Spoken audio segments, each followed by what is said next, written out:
Bon, bienvenue dans mon premier podcast. C'est la première fois que je fais ça. Je sais pas encore où je vais. Alors j'ai plein d'idées pour des podcasts à venir. Il n'y a pas de ligne directrice, on va dire. Ça sera aussi bien les coups de gueule que les coups de cœur, les anecdotes, parce que putain, j'ai des choses à raconter. Je fais tout ça en parallèle de mon livre audio, hein, qui de toute façon est terminé, mais voilà, je compte bien en faire d'autres. J'ai plein d'autres projets. Ça monte en moi comme une envie de tirer un coup. C'est voilà.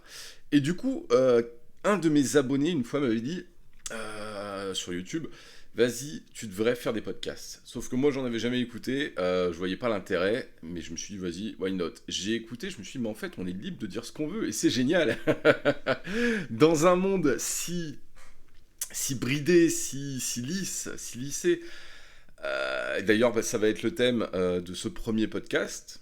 Tout ce qui est lisse, qui ne passerait plus aujourd'hui, aussi bien dans le cinéma que dans les séries, je vais pas dire la musique, mais les comics, tout ça, tout ce qui passe plus. Alors, je vais pas parler des avis politiques, des machins, parce que ça, forcément, ça passe jamais de toute manière, bien que.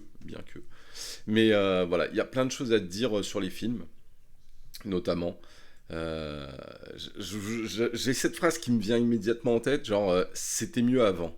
Mais ça, c'est une phrase de boomer, mais quand même, elle est pas innocente cette phrase. Et c'est vrai, moi maintenant, je suis vieux maintenant, j'ai 39 ans, et j'ai suffisamment connu d'époques différentes pour constater qu'effectivement, déjà c'était mieux avant. Oui, non, ça dépend des trucs, hein. Il y a des choses qui sont beaucoup mieux maintenant et vice-versa. Mais en tout cas, pour le thème d'aujourd'hui, eh bien oui, c'était mieux avant. La bien-pensance, les films, et on va commencer là-dessus de toute façon. Je vais surtout parler, voilà, comme j'ai dit, des comics et des films. Pour les films, brièvement, j'ai pas fait de liste. Je suis tombé sur un article intéressant, mais en tout cas, pour le reste, j'ai pas fait de liste. Ah, j'ai un peu chaud, il fait 30 degrés là. Bon. Parce que hier, je suis tombé sur un extrait des 11 commandements. C'est pareil, hein, ça date maintenant les 11 commandements, je saurais même pas dire l'année, peut-être 2000, 2005, peut-être dans ces eaux-là. C'est encore à savoir que voilà 2005 c'est pas les années 90, c'est pas les années 80, mais on pouvait encore dire ce qu'on veut. C'est tout récent le fait qu'on n'ait plus le droit de rien dire. Techniquement, ça doit faire même pas 5 ans quoi. Enfin oui, allez 7 ans on va dire depuis que la vague woke est arrivée. Et les 11 commandements, putain, j'ai revu le sketch où Michael Youn, qui pourtant est juif, hein, et c'est peut-être pour ça qu'il peut se le permettre, j'ai envie de dire, se déguise en... Alors je sais pas si je peux le dire, de vous avez vu le film, hein, mais voilà, quand il est déguisé en dictateur nazi, je sais pas si tous les mots passent, s'il y a des mots-clés ou pas. Voilà, vous voyez, c'est aussi ça, on sait plus ce qu'on a le droit de dire ou pas. Je sais que sur YouTube, il y a, le nom de cet homme est banni, il me semble, tu vois, donc sur Spotify, je sais pas. Bon, Spotify, je vais le mettre un peu partout où mon podcast sera accepté, je le mettrai. Et du coup, Michael Youn, qui se déguise en dictateur allemand très célèbre, et qui fait sa propagande dans un village autour de Paris, je sais pas, en Île-de-France, et où il dit, machin, Adolphe, président, c'est lui, je cite, hein, je cite, et où tous les gamins chantent en chœur ça, machin, président, et alors, après, je juge pas sur ce qui est drôle ou pas, mais moi, personnellement, ce truc déjà me fait rire. Parce que le sketch est drôle, leurs accents sont drôles et bien faits, même si pourtant j'aime pas Michael Youn, j'aime pas voilà, sa troupe. Mais ce sketch me fait rire, et en plus, le fait qu'il ose et que ça passe, c'est encore plus remarquable. C'est encore 1000 fois plus remarquable. Le truc, en fait, je sais pas si on peut le trouver sur YouTube. Hier, je l'ai vu où? C'était peut-être sur Dailymotion. Je dis peut-être une connerie, hein. Peut-être que sur YouTube ça passe encore, parce qu'en plus on voit des croix gammées et tout, hein. Mais il est déguisé en Asie, jusqu'au bout, quoi, le truc. Et ça passait en fait à l'époque, encore à l'époque. Même si, bon, il me semble qu'il avait eu peut-être quelques problèmes, mais le film est sorti au cinéma, carrément. Après, il est sorti en DVD, il y a eu une promo, voilà, je veux dire, le film était subventionné et tout, pas de problème. Aujourd'hui, tu sors un truc comme ça, tu perds tout. Tu perds tes subventions, tu sors pas au ciné, tu dois le payer de ta poche ton film, et puis pire, tu vas peut-être avoir des procès, ton nom sera entaché, t'auras plus le droit de rien faire, quoi, cancel culture. Voilà. Et ça passait, et c'est formidable, hein. Vraiment. Ouais, et j'aime pas Michael Youn, tu vois, et ça, j'ai trouvé ça juste ouf, quoi. Il y avait quoi d'autre? Bah, après, voilà, un tas de films des années 80, comme les Predators, les Last Action Heroes, et plein de blagues misogynes qui passaient. C'était dans... c'est- C'était dans Predator, peut-être, le truc où il fait salut les PD, des trucs comme ça. Et ça passait, en fait. Ça passait. Voilà. Après, à titre d'exemple, je vais pas m'étendre sur chacun. J'ai vu dans un article, et c'est vrai, le Disney, quoi. Disney, alors, quand ils te sortent pas des nouveaux métrages, des nouveaux films complètement woke, complètement aseptisés, complètement lisses, eh bien, ils te rediffusent les anciens, mais avec un avertissement au début. Un avertissement voilà, qui dit que c'est pas pour offenser, que ça a été tourné à une autre époque, blablabla. Enfin, mais vos gueules, quoi, vos gueules. Et ça, c'est pas quand, c'est quand ils ne coupent pas les scènes, hein, carrément. Hein. Ils n'assument pas leur passé. Mais en soi, enfin, il n'y a pas de mal à ça. Je veux dire, les gens qui ont regardé les Disney il y a 30, il y a 40 ans, même plus, c'est pas devenu des nazis en puissance ou quoi que ce soit. C'est ouais, moi c'est un truc que je ne comprends pas. Mais après Disney, c'est encore un autre cas. On va pas trop s'étendre là-dessus parce qu'on pourrait faire un podcast entier sur Disney. Moi maintenant je les conchis complètement. Disney c'est devenu une merde infâme. J'espère que les gros mots ça passe, hein, putain. Euh, c'est complètement woke. Il y a plus rien à tirer de Disney, quoi. Et est-ce qu'ils sont infiltrés de l'intérieur ou est-ce qu'ils font ça pour plaire à une caste? Je ne sais pas. Je ne sais pas. Attends, je bois un petit coup. Voilà, les Disney revisitent et redessinent complètement tout leur truc, hein. Ça, c'est incroyable. J'ai vu aussi que Friends, à notre époque, ça ne passerait plus. Enfin, ça ne serait plus accepté, on va dire. Alors, Friends, tout le monde connaît, hein, je pense que tout le monde a déjà vu un épisode. Alors après, c'est vrai que ça reste un soap. Du coup, c'est vrai qu'en 2023, l'heure à laquelle j'enregistre ce podcast, ce genre de série, ça marche plus trop, mais pas par rapport à son côté très blanc, mais c'est des soaps. Et les soaps, ça passe plus trop, ça marche plus trop avec les boîtes à rire et tout. Voilà. Mais là où ça bloque, c'est parce qu'ils disaient que Friends, c'était trop blanc et tout. Et alors? Et alors? Il y avait bien des séries avec que des noirs. Et où est le problème? On regardait aussi, nous, les blancs.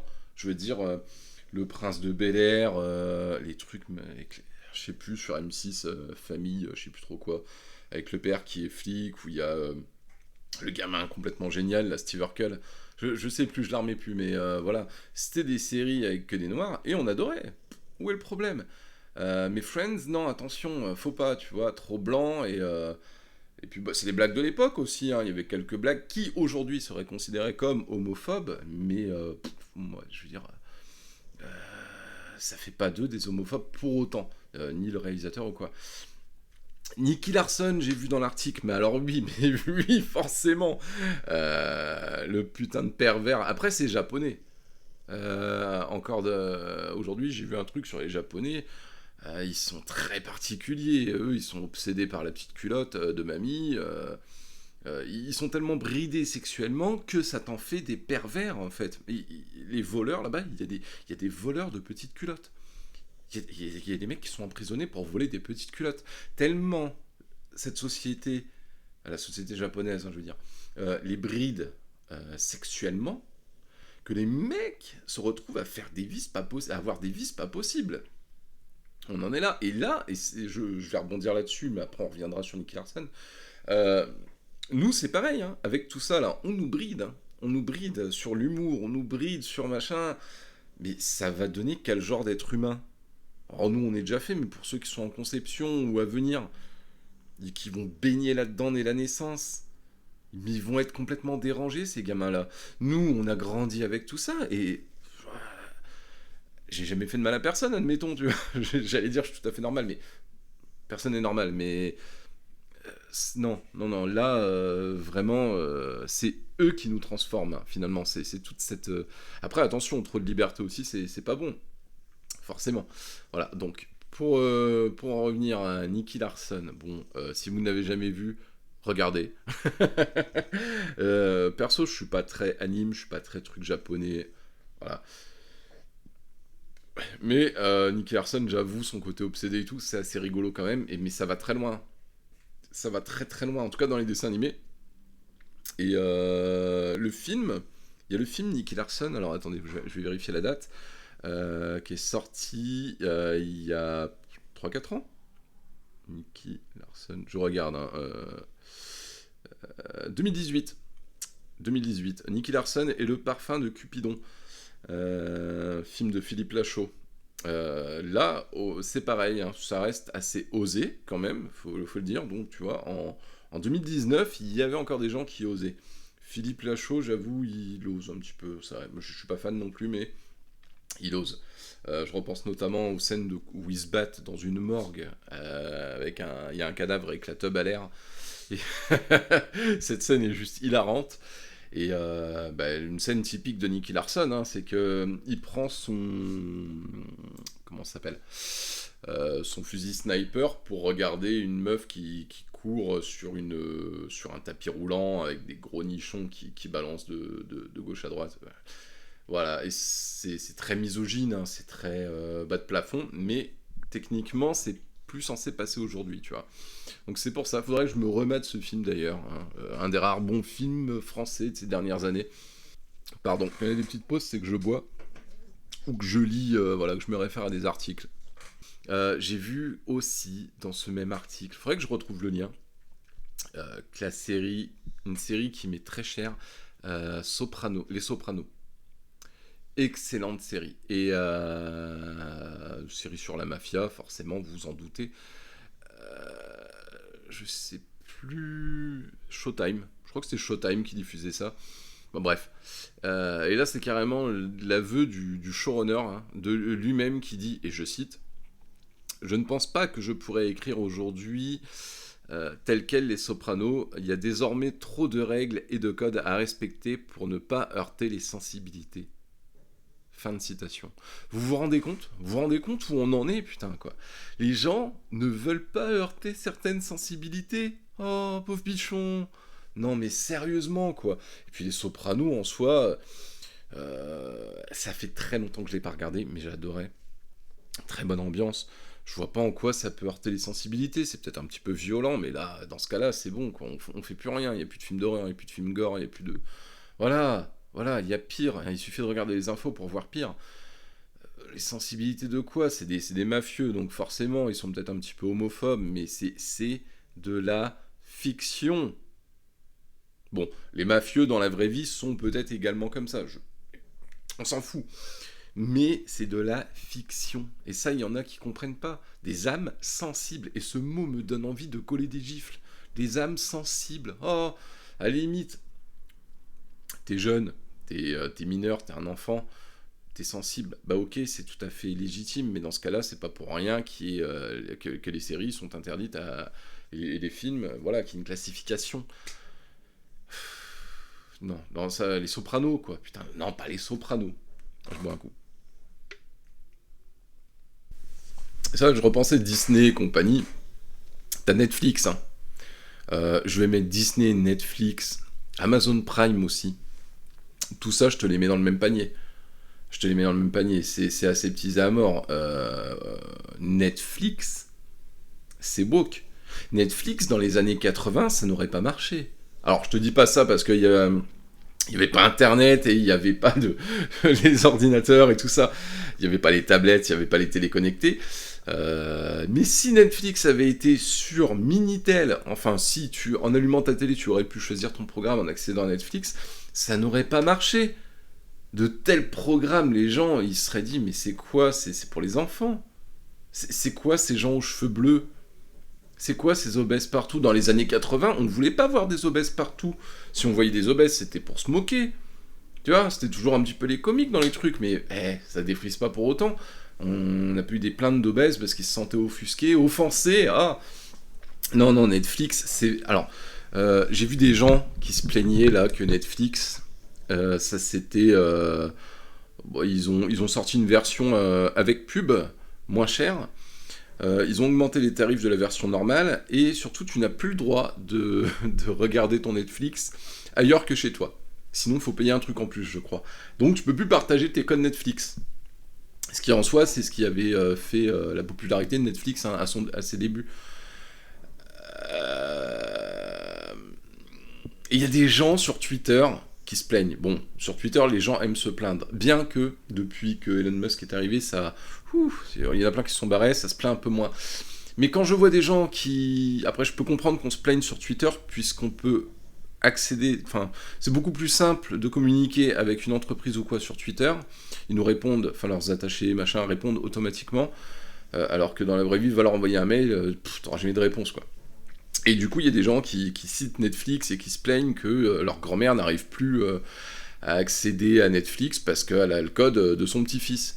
Ben, autant pour la grand-mère, ça peut être divertissement, mais un divertissement, pardon, mais moi je pense que en fait, ça rend service aux gens de ne plus avoir Netflix. Ils s'en rendent pas compte, hein, mais ça te libère de la place dans ton cerveau et dans ton porte-monnaie. Et cette place que tu as de libre dans ton cerveau, tu peux l'utiliser pour réfléchir par toi-même.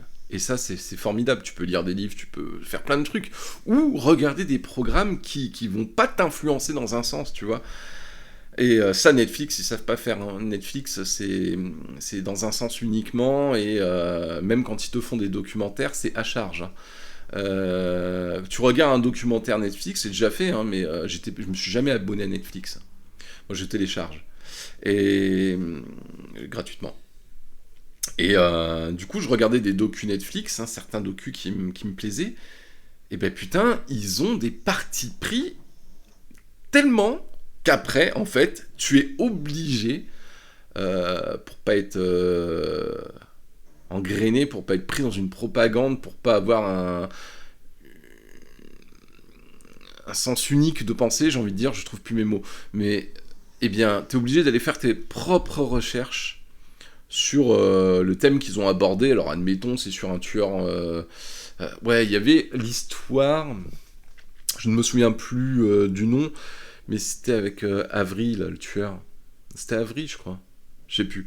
Très long documentaire en plusieurs épisodes très longs, et qui, en fait, te disait que le mec, bah, il était peut-être pas coupable, hein, et en fait, quand tu recherchais un petit peu sur Internet, tu voyais qu'ils avaient omis certaines preuves dans le documentaire. Ils avaient oublié d'évoquer certaines preuves qu'il y avait contre ce mec-là, Stephen Avery, je crois. Ils avaient pas donné tous les comptes rendus, interrogé les parties adverses et choses comme ça. Enfin, c'était n'importe quoi. Et à chacun de leurs documentaires, je fais un peu de recherche après et je me rends compte qu'effectivement, ils vont que dans un sens. C'est une sorte de propagande. Après, je dis pas, à la télé, c'est pareil. Hein. C'est globalement le côté woke qui est comme ça. Hein. Tout ce qui est subventionné, tu prends France Télévisions, compagnie. Là, c'est la 5 ou je sais plus qui a sorti un truc sur la petite gamine là, qui a été assassinée par quelqu'un qui avait une obligation de quitter le territoire. Et selon eux, hein, c'est à cause de l'extrême droite. C'est de la récupération. Alors que quand eux, il y a Adama Traoré et tout, George Floyd, c'est pas de la récupération. Ah non, non, non. Tu vois. Bref, je m'écarte, mais ça reste dans le thème, plus ou moins quand même. Voilà, pour les films, il y aurait encore énormément à dire. Moi qui suis vraiment fan du cinéma des années 80, à chaque fois que je me regarde un film, je me dis « Ouh, ça passerait pas. Ça passerait pas aujourd'hui, tu vois. » Et c'est aussi la preuve que ça marche, hein, leur truc. Parce qu'avant, on se disait pas que c'était osé, que c'était machin. Ils nous ont tellement rentré le truc dans la tête que maintenant, nous-mêmes, inconsciemment ou pas, on se dit « Ah ouais, ça passerait pas aujourd'hui. » Vous voyez ? Et voilà, j'aurais beaucoup à dire sur le cinéma des années 80-90. On pourra peut-être faire un épisode consacré même, si ça vous plaît et si ça vous dit. On va peut-être parler des comiques maintenant. J'ai pas grand-chose à dire, parce que je m'intéresse très peu à ce milieu. Bon, je vais pas parler de Dieudonné, ça, voilà. On connaît tous les bails. Mais les inconnus, j'ai vu qu'aujourd'hui, en tout cas le film Les Trois Frères, admettons, et puis certains de leurs sketchs, seraient considérés comme racistes, homophobes et sexistes. Rien que ça. Alors qu'ils ont un rebeu dans l'équipe. Non, c'est pas un rebeu. Qu'est-ce que je raconte Un métis. Métis, mais il est français. Voilà. Pascal Légitimus.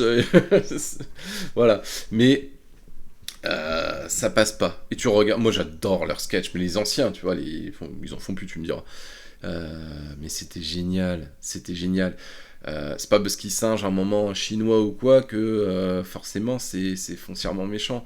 Je veux dire, de nos jours, t'as des agressions anti-chinois. En ce moment, aux États-Unis, t'as une vague d'agressions anti-chinois. Bah, pour moi, le vrai problème, il est là. Et c'est pas les comiques qui ont incité à ça. Tu vois, c'est juste qu'il y a un problème entre les blacks et les chinois. Genre, je sais pas, c'est une forme de racisme, j'en sais rien, mais on n'en parle pas trop en France apparemment de ça. Mais bref, les inconnus, vraisemblablement, ça ne passerait plus.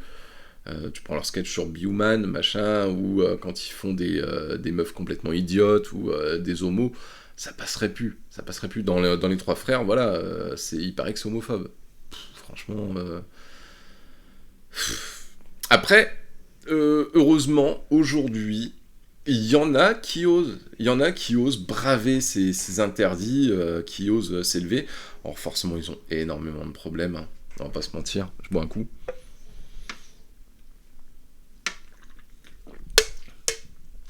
Pardon.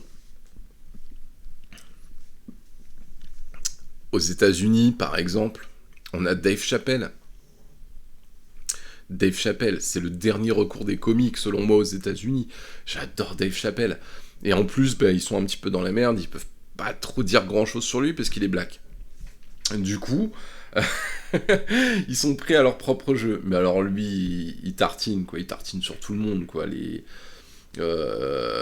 blacks, les blancs, les hawks, tout ce que tu veux, il s'en fout, il tartine, le gars.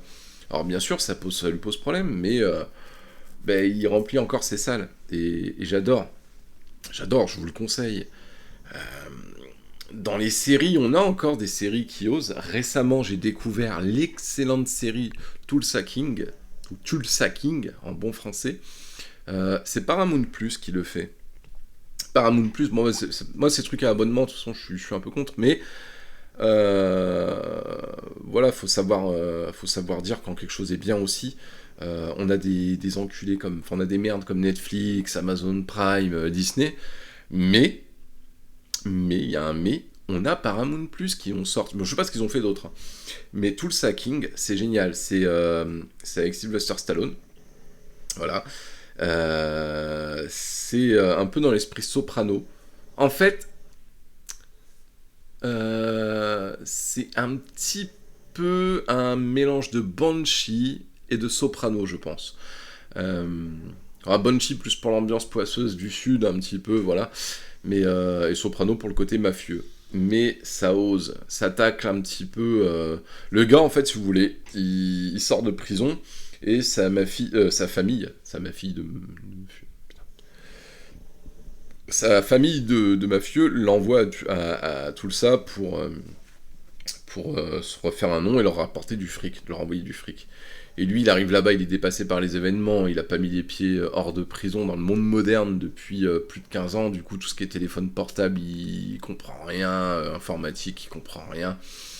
Et pire, la modernité, entre guillemets, si je puis dire, il y connaît rien. La mentalité d'esprit, voilà. Et quand il découvre déjà que maintenant, dans certains États, tu peux avoir aux États-Unis, tu peux avoir ta boutique de vente de bœufs et compagnie. Lui, direct, bam, il voit là un moyen de se faire de l'argent et tout.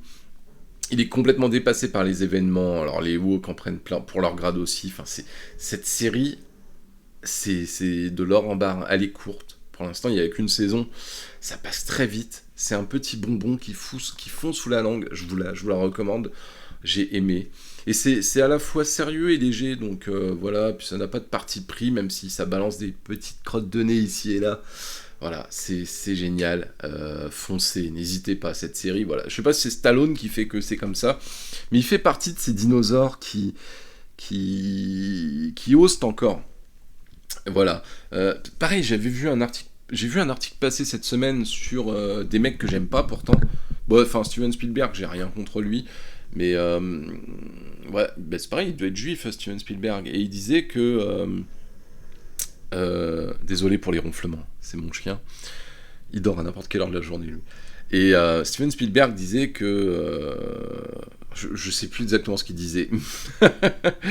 Mais qu'en gros, il trouvait ça complètement ridicule de sacrifier des façons de penser pour un film ou quoi, que voilà, en gros, voilà, faut pas lisser les films, hein. Faut les sortir tels quels, lui, voilà, mais il peut, lui, voilà, avec son background, le gars, il est intouchable, j'ai envie de dire. Après, t'as un petit mec qui sort nulle part, qui va vouloir sortir un film où il ose dire des choses, ça sera pas subventionné. Steven Spielberg, il peut s'auto-subventionner, si tu veux, enfin, il peut s'auto-financer. Donc, voilà. Mais je me dis, ouais, le mec, ouais, ok, il ose. Pareil, Tom Hanks, qui a dit un truc comme ça, alors que ça m'étonne, parce que Tom Hanks, il est de gauche, tu vois.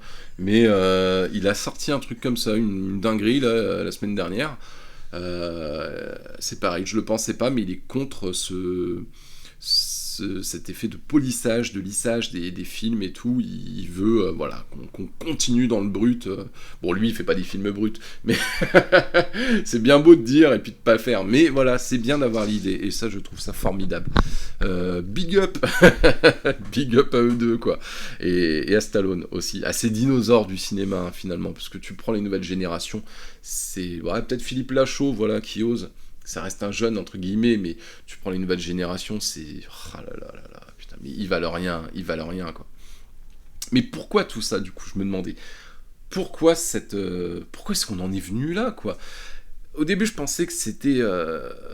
Alors, quand c'est les religions, c'est différent. Bon, on peut comprendre qu'il y a des religions encore un petit peu coincées qui ont du mal. Mais en fait, j'ai l'impression que ça vient des woke. Alors après, on va pas partir, parce que ça, on en aurait pour des heures de dire comment les woke sont arrivés, déjà, tu vois. Mais j'ai l'impression qu'en fait, ça offense des gens, tout ça, globalement, l'art en général, l'art et puis le reste, offense des gens qui ne sont pas concernés. Des woke vont aller, des blanches aux cheveux bleus vont aller te dire que ça, c'est raciste. Ça, c'est pas bien contre les noirs. Ça, c'est pas bien contre les chinois. Non, les chinoises, elles s'en foutent. Voilà, elles veulent pas offenser les gens de couleur, mais les gens de couleur jaune, ça leur pose pas de problème, tu vois. Faut pas les minorités, quoi, tu vois. Mais qu'est-ce que ça peut leur foutre, elles sont pas concernées. Et qu'est-ce que les minorités ont à foutre de ces blanches bourgeoises aux cheveux bleus? Mais rien. En fait, c'est ça, quoi. Puis ça crée... c'est une porte ouverte à un tas de dérives. On peut plus corriger personne, on peut plus dire aux gens ce qu'on pense, en fait. Et ouais, c'est une porte ouverte à un tas de dérives. Alors du coup, ben voilà, les véritables concernés, je pense qu'ils s'en foutent. J'ai l'impression, hein, rien que tu vois avec Dave Chappelle. Attendez, petite mousse du micro, je sais pas si ça rend bien. Dave Chappelle est black et il s'en fout. Et je connais plein de blacks qui se foutent de tout ça, qui se sentent pas concernés pour autant. Moi-même, j'entends des trucs sur des blancs. Et les blancs, comment on est perçu dans les... Enfin, les Français, par exemple. Comment on est... C'est une ethnie, d'accord, mais comment on est perçu à l'étranger? À chaque fois, on est caricaturé par notre fragilité, notre baguette sous le bras et compagnie. Mais oui, on s'en fout. C'est pas grave. On sait que dans le fond, c'est faux. Tout simplement. Moi, par exemple, je complexe sur mes dents, mais quand on me fait une blague sur les dents, alors à la limite, ça peut ne pas me faire rire, mais je vais pas aller pleurer dans un coin. Enfin, je sais pas. Il y a pas longtemps, il y a encore quelques mois, je complexais sur mon bide. Ben, c'est tout, je suis allé faire du sport. Et si on me dit quoi que ce soit, ben c'est tout, je vais en rire. Ou dans le pire des cas, je vais dire ton humour me met mal à l'aise. Non, je déconne, je ferai pas ça, mais... non, mais c'est tout. Il faut rire de tout, tout simplement. Voilà, tout ça pour dire que les véritables concernés s'en foutent royalement. C'est juste une petite minorité de gens qui veut faire chier le monde. Et ça, mais... Parce que là, on parle de ça, on parle de l'humour qui n'est plus accepté. Parce que c'est un petit peu une mise en abîme pour les podcasts à suivre. Je sais pas ce que je vais avoir le droit de faire et ce que je vais avoir le droit de dire. Mais il y a un tas d'autres choses sur lesquelles ils brident. Voilà. Donc le résultat, c'est ça, c'est une privation. Un manque de saveur, un manque d'originalité, voire même une régression. On n'ose plus rien dire, c'est incroyable, quoi. Alors, du coup, comme je disais, moi c'est un peu une mise en abîme tout ça. C'est un peu une mise en abîme parce qu'effectivement, je vais avoir plein de choses à raconter qui, peut-être, vont en défriser certaines. J'allais dire certains, mais bon. Moi, dès que je pense au woke, machin, à la bien-pensance, j'imagine une blanche aux cheveux bleus, avec un piercing dans le pif, et du poil sous les bras. Voilà. Désolé, je bois un coup. Comme j'aime les appeler souvent, je les appelle les néo-féministes. Parce que pour moi, il y a bien une différence entre les féministes, que j'aime, et les néo-féministes, que je conchis. Voilà. Et ça, j'en parle dans mon livre, si vous voulez. Vous pouvez jeter un coup d'œil. L'Empire du Mal sur YouTube. Bon, promo faite. Voilà. Ça touche à sa fin. Je vais vous balancer une petite anecdote pour prendre la température, on va dire. Parce que je sais que l'autre jour, quand j'ai raconté cette anecdote, je veux dire, à chaque fois en soirée, je la racontais, quand je rencontre quelqu'un, voilà, que je m'entends bien, je raconte cette anecdote, et quand le sujet s'y prête, je sais pas, bonjour, tiens, écoute-moi.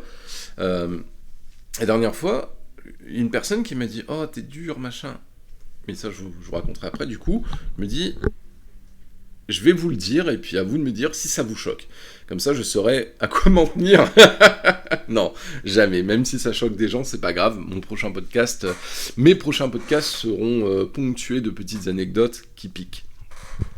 Et donc, en parlant de qui piquent, et de choses pas très lisses, une fois, je devais avoir la vingtaine. Donc il y a longtemps. Il y a 19 ans. Putain, je suis vieux. Incroyable. Bref, j'étais en soirée. À l'époque, je sortais avec une fille sublime qui habitait Paris. On n'habitait pas ensemble. Enfin, je veux dire, moi j'habitais à Reims, elle à Paris. Du coup, on se voyait pas souvent. Puis on était jeunes de toute façon. Et elle était sublime. Canon. Rien à dire, quoi. Et moi, je me pointe en soirée chez des amis. Et là, il y avait une fille que j'adorais, que je trouvais canon. Elle s'appelait Fleur. Alors, avec le recul, je me dis que, voilà, c'est pas le genre de personne qu'aujourd'hui je fréquenterais, mais bref. Il faisait chaud, mais on prenait l'apéro dans le salon, et les invités arrivaient au fur et à mesure. Et t'as deux retardataires qui arrivent, qui entrent dans le salon, et je les regarde, et sur le coup, je me dis, ah, tiens, deux mecs arrivent, ça fait chier parce qu'on commence à être plus de mecs que de meufs, tu vois.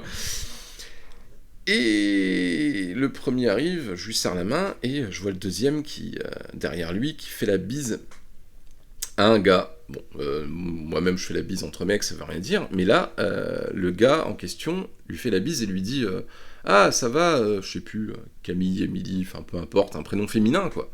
Et non, pas Camille, parce que Camille c'est mixte, tu vois. Mais, et là je me dis, quoi ? C'est une femme. Hein oh putain. Un déchet, hein. Teufeuse, mais dégueulasse. Pas propre, pas soignée.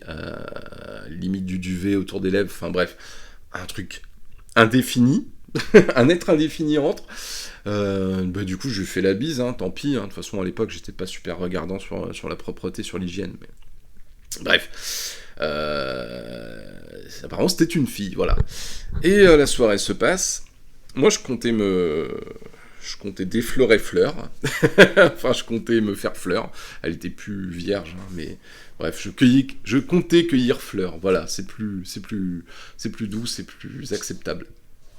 Mais son ex était là et elle est partie avec lui dans la chambre. Bon. Tant pis, sans mauvais jeu de mots, le mec m'a coupé l'herbe sous le pied. Et je me retrouve qu'avec les gars, il n'y avait plus rien. Les gonzesses, c'était la fin de la soirée, elles étaient toutes parties dans la chambre, je sais pas. On n'était pas ados, hein, mais c'était pas les filles d'un côté, les mecs de l'autre, comme dans les booms quand on était gamin. Mais je sais plus pourquoi, toutes les gonzesses étaient parties à l'étage, dans une chambre. Et moi, je me retrouve à moitié déprimé dans les escaliers en bois. Je sais pas pourquoi je précise qu'ils étaient en bois, mais enfin bref, ça m'avait marqué. Et je vois cette chose Enfin, cette chose, c'est méchant, tu as dit comme ça, mais non, mais enfin, je voulais dire par là, cette personne, je savais pas si c'était un homme ou une femme au début, quand je l'ai vu, la première fois.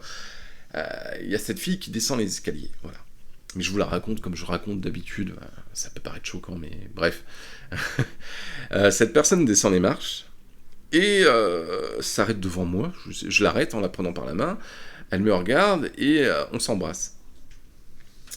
On se roule des galoches, on commence un petit peu à se tripoter machin dans les marches, et je lui dis, non c'est elle en plus qui me dit viens on va en haut et tout. Elle m'amène dans la chambre, dans la salle de bain pardon, en haut des escaliers, la porte fermait pas, la porte fermait très mal, on a mis une chaise, mais en vrai ça marche pas, hein. Il faut vraiment une chaise bien adaptée à la hauteur et tout, c'était n'importe quoi, et on se saute dessus dans la salle de bain, voilà, je me déshabille, elle enlève son t-shirt, et elle a un soutif même pas beau, un vieux truc gris, pas en dentelle, en vieux tissu épais. Et là, je vois, bon, qu'elle a pas beaucoup de seins, mais bon, je m'en fous, tu vois. C'est pas ce que je regarde, tu vois. Et mais je sens qu'ils sont pas bien fermes. Bon, c'est pas grave. Je lui enlève le soutif, et là, ses petits seins, en fait, bon, ils étaient en gants de toilette. Mais alors c'est dommage parce que tu vois, quand t'as des gros seins, ça peut être normal qu'ils soient en gants de toilette. Si tu mets pas trop de soutif, machin, que t'es pas trop ferme, que tu fais pas trop de sport, ça peut tomber, ok. Mais dites-vous que les petits seins peuvent tomber aussi.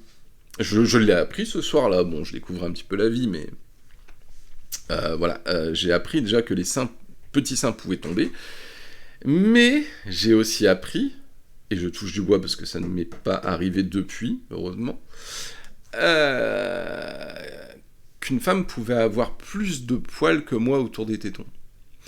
Cette fille avait des longs poils d'au moins, allez. Là, vous pouvez pas voir, mais avec mes doigts, ce que je fais, 2 cm, je pense. 2 cm, regardez, hein, c'est long quand même. 2 cm de longueur, enroulés autour des tétons. Et pas qu'un seul, hein, elle avait plusieurs poils enroulés autour des tétons. Et je me retrouve devant ces poils-là, et je me dis, bon, t'as 2 options. Soit tu trouves une excuse bidon, tu dis que t'y arrives pas, je sais pas trop quoi. Bon, en tout cas, moi, je suis pas un mec méchant, je vais pas lui dire, non, t'es dégueulasse, va te raser, je me casse, tu vois. Soit je me casse, soit, ben, c'est tout, hein. J'y vais. Après tout, j'y vais, parce que je me dis qu'il n'y a pas beaucoup de mecs qui ont dû oser y aller, et il faut que je fasse, voilà, faut que je fasse honneur à ma patrie, à la gente masculine, tu vois, donc bah, j'y vais. Je commence à la pénétrer, on baisse vite fait, mais ça veut pas. Ça veut pas. Je bande, hein, mais ça veut pas. Je veux pas jouir, mes yeux sont irrémédiablement attirés par ces tétons, tu vois. Et là, par chance, notre hôte qui nous accueillait tente d'entrer dans la salle de bain. La porte est retenue lamentablement par la chaise, et je vois la tête de ma pote qui dépasse par la porte, et là, le fait d'être surpris, bam, j'éjacule. Voilà. Et on lui dit, bon, on est occupé, machin. Et du coup, bon, on se rhabille mutuellement, machin. Enfin, chacun de notre coin, je veux dire. Et je redescends. Elle va dans la chambre avec les filles au deuxième. Je redescends. Mes gros pas dans les marches. Je suis triste. Je me sens mal, vraiment. Je rejoins les gars dans le canapé. Et en fait, après j'étais jeune et con, tu vois, mais il y avait un gars, forcément, t'es un gars un peu gros, que tout le monde appelait Gros Guy, parce qu'il était gros, il s'appelait Guillaume. Ouais, forcément, tu vois, très original. Est-ce qu'il pleurait de ça? Est-ce qu'il en a souffert? Je ne sais pas, mais je pense pas. Après, comme tous les gros, il se cachait derrière un humour très incisif. Bref, c'est pas le sujet.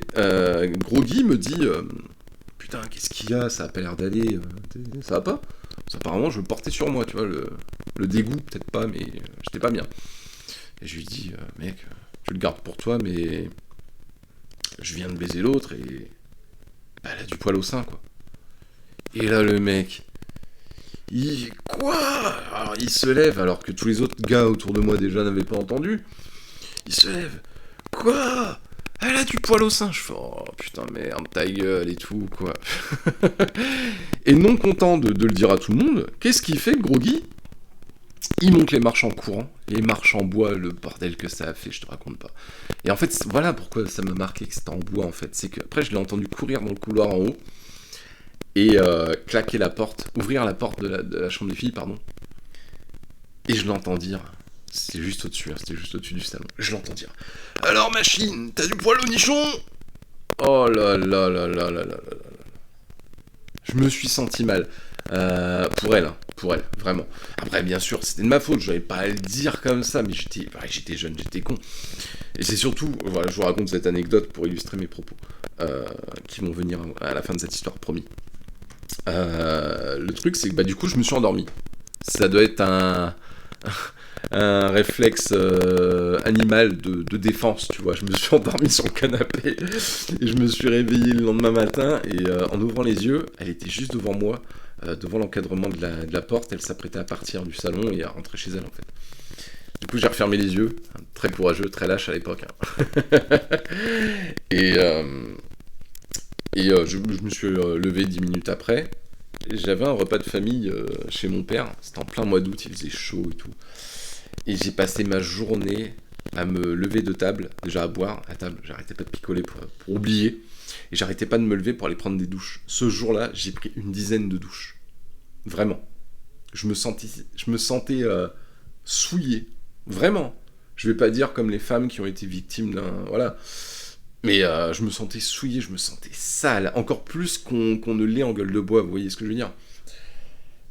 Et en fait, quand j'ai raconté cette anecdote, il y a très peu de temps, il y a un mois chez mon cousin, sa copine m'a dit oh non, mais t'es horrible, pourquoi t'as fait ça? Pourquoi t'as dit aux gens, pourquoi tu le racontes aux gens et tout?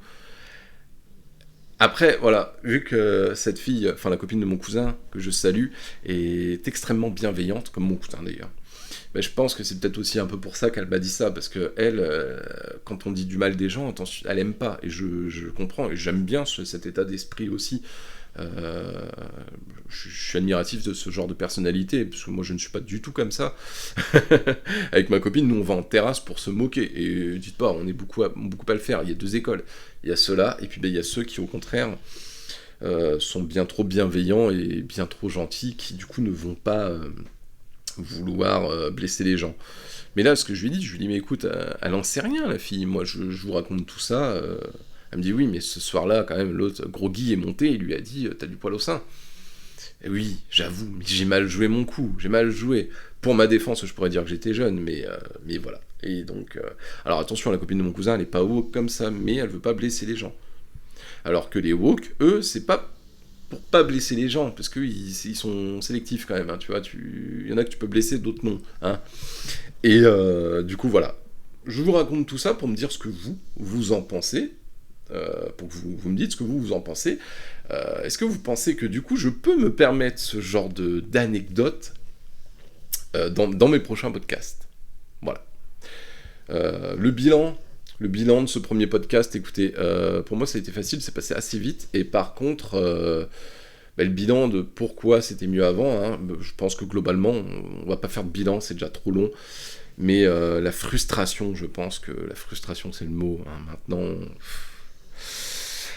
on est tous frustrés de se taire, tout simplement, et c'est une ode là, ce que je dis, à la liberté d'expression, et voilà, je ne veux offenser personne, et j'essaierai quand même d'être bienveillant, évidemment. Hein. C'est pas mon but d'être méchant. C'est pas gentil d'être méchant, d'ailleurs. Donc, écoutez, merci de m'avoir lu. N'hésitez pas à m'écrire. Je pourrais... je sais pas si on peut commenter sur Spotify ou quoi, mais si je mets sur YouTube, n'hésitez pas à me poser vos questions en dessous. Et à me dire, surtout, si vous avez trouvé ça offensant ou choquant. Parce que là, je peux vous dire, la suite, j'ai plein d'anecdotes vraiment... plus trash que celle-ci, plus trash que la fille avec du poil au sein. Allez, à tous, prenez soin de vous, et très bonne journée. À bientôt.